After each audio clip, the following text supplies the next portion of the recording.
ભાજપની કેન્દ્રની મોદી સરકારના 1 વર્ષની ઉજવણી દરમિયાન 1 વર્ષ દરમિયાન મોદી સરકારે કરેલ કામગીરીની માંગણી સાથે પ્રજાનું તહોમતનામું કોંગ્રેસ દ્વારા રાજ્યભરમાં ભાજપના સાંસદોને અપાયું હતું।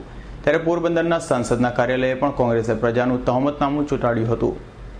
પોરબંદરની લોકસભાની સીટ હેઠળ આવતા જેતપુર, ગોંડલ, ધોરાજી, ઉપલેટા, બાળાવદર, કુતિયાણા, રાણાવાવ, માધવપુર, કેશોદ, વંથલી, પોરબંદર શહેર અને તાલુકાના કાર્યક્રમો આજે પોરબંદરના સાંસદ વિઠ્ઠલભાઈ રાદડિયાનો કાર્યાલયે હલ્લાબોલ કરતા જેતપુર શહેરમાં ઉમટી પડ્યા હતા। 12 ગામોથી આવેલા કોંગ્રેસના કાર્યકર્તાઓએ ભાજપના મોદી સરકારને સૂટ-બૂટની સરકાર, ઉદ્યોગપતિની સરકાર હોવાના નારા લગાવ્યા હતા। મોદી સરકાર 1 વર્ષમાં શાસનના તમામ મોરચે નિષ્ફળ રહી હોવાનું જણાવી મોદી રાજ્યના દલિતો, મુસ્લિમો, ખેડૂતો, ઓબીસી કોઈ સૂચિત ન હોવાનું જણાવી આ મોદી સરકાર પોતાના વચનોમાં નિષ્ફળ રહી હોવાનું રાજીનામું આપવાની માંગ કરી છે। કોંગ્રેસના કાર્યકરો મોદી સરકારની નિષ્ફળતાના સૂત્રો પોકારતા સાંસદની કાર્યાલય પહોંચ્યા। ત્યાં પ્રજાનું તહોમતનામું સ્ટીકર લગાવી સાંસદના પ્રતિનિધિને આવેદનપત્ર આપ્યું હતું। 1 વર્ષના સરકારના શાસનની અંદર સરકાર વચનો સાબિત કરવામાં અને વચન પૂરા કરવામાં સંપૂર્ણ નિષ્ફળ નીવડી છે। લોકોને બેવકૂફ બનાવ્યા છે, લોકો સાથે 420 નો અપરાધ કર્યો છે, લોકો સાથે વિશ્વાસઘાત થયો છે। જે વચનો આપ્યા હતા લોકોને એ પૂરા કરવામાં સંપૂર્ણ નિષ્ફળ નીવડ્યા છે। આજે ખેડૂતો, મજદૂરો, દલિતો, લઘુમતીઓ, ઓબીસીના તમામ લોકો બેહાલ છે, પરેશાન છે। અનેક રૂપિયાના ભ્રષ્ટાચારો થાય છે, ખોટા કામ થાય છે। ગુજરાતની અંદર કોઈની સલામતી નથી, કાયદો વ્યવસ્થાની પરિસ્થિતિ સંપૂર્ણ કથળી છે। પૂરા ભારતની આ હાલત છે। વડાપ્રધાન માત્ર વિદેશ પ્રવાસ કરે છે, એને આ દેશની કાંઈ પડી નથી। ખોટી રીતે ચોકીદાર કહે છે, ખોટી રીતે ચાવાળો કહે છે, ચાવાળો કહીને ભારતના તમામ ચાવાળાને બદનામ કરે છે। ખરી હકીકતે આ માણસ સૂટ-બૂટ પહેરતો વ્યક્તિ છે।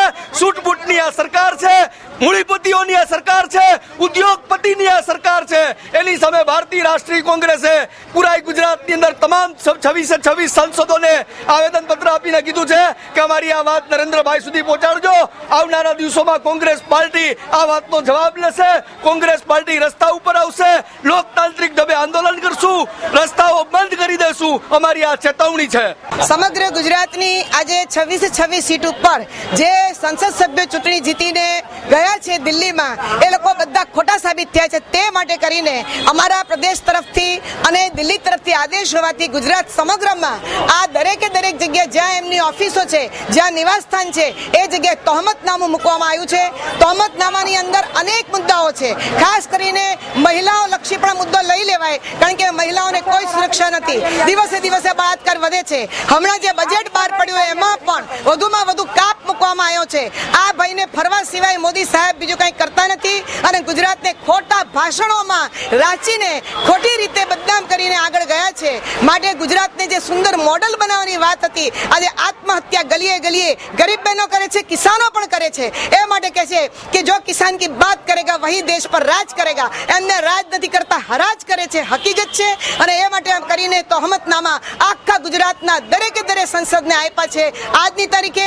એમાં મહિલાઓની આગેવાની એટલા માટે છે કે અહીંયા આનંદીબેન પટેલ પોતે પણ મહિલા છે, ત્યાં સ્પીકર બેન પણ સુમિત્રા સેન છે, પોતે પણ મહિલા છે। અને એ માટે કરીને અમારો અવાજ સાંભળે માટે અમારી મહિલાઓએ મહેનત કરી છે, આવા પરસેવા પાડીને આવી છે।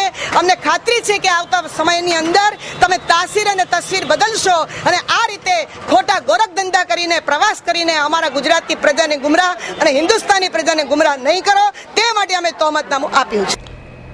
હરીશ વાલિયા, એસ9 ન્યૂઝ, જેતપુર।